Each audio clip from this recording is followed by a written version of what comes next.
Pasukan khusus Sat Bravo 90 segera diterjunkan ke Sudan. Panglima TNI tugas mulia sekaligus kehormatan. Panglima TNI Laksamana TNI Yudo Margono mengirimkan Sat Bravo 90 TNI AU dalam rangka Satgas evakuasi WNI di Sudan. Pengiriman Sat Bravo 90 TNI AU tergabung dalam 39 prajurit TNI yang dipimpin oleh Kolonel Pian Binoto Kasnoto, dan nantinya Sat Bravo 90 TNI AU akan mengawal proses evakuasi WNI sekaligus mengamankan alutsista TNI yang digunakan dalam Satgas evakuasi.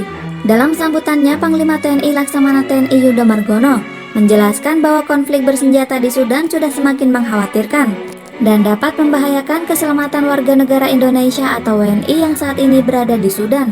Untuk itu diperlukan kehadiran TNI guna menyelamatkan WNI tersebut. Hal ini sesuai dengan salah satu tugas pokok yang diamanatkan kepada TNI, yaitu melindungi segenap bangsa Indonesia dan tumpah darah Indonesia dari ancaman dan gangguan dimanapun mereka berada. Tugas penjemputan WNI di Sudan adalah tugas mulia sekaligus kehormatan yang harus dilaksanakan dengan penuh tanggung jawab. Ingatlah bahwa kalian tidak hanya mewakili TNI, namun juga sebagai duta bangsa Indonesia, jelas Panglima TNI. Lebih lanjut dikatakan Panglima TNI bahwa misi evakuasi seperti ini bukan yang pertama kali dilaksanakan oleh TNI. Pada tahun 2021, TNI melaksanakan misi yang sama di Afghanistan dan Ukraina pada Maret 2022 lalu. Saya minta jadikan pengalaman kedua misi tersebut sebagai bekal dan evaluasi, agar misi yang kalian laksanakan di Sudan dapat berjalan dengan aman dan lancar, ungkapnya.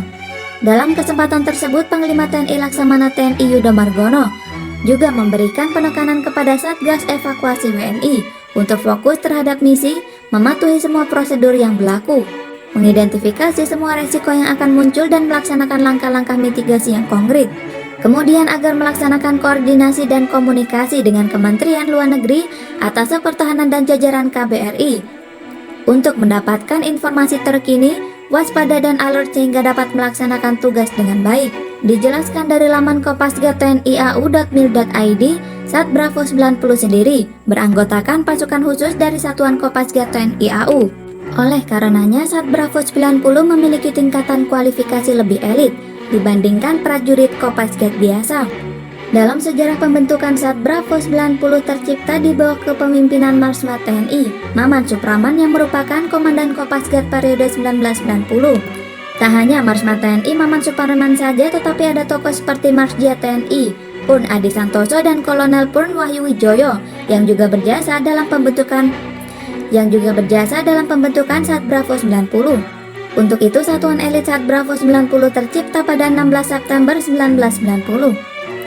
Sat Bravo 90 sendiri memiliki moto Katya Wihikan, Awak Yama Kapala, yang artinya setia, terampil, dan berhasil. Dari moto tersebut maka tak heran jika kualifikasi prajurit Sat Bravo 90 lebih ditekankan ke dalam operasi anti-teror. Tak hanya anti-teror saja, tetapi Sat Bravo 90 juga lihai dalam melakukan infiltrasi menuju target sasaran. Mulai dari infiltrasi udara, laut, serta darat bisa dilakukan tanpa terdeteksi oleh musuh. Termasuk misi penyerbuan atau pertahanan berbagai objek vital termasuk pangkalan udara bisa dilakukan oleh Sat Bravo.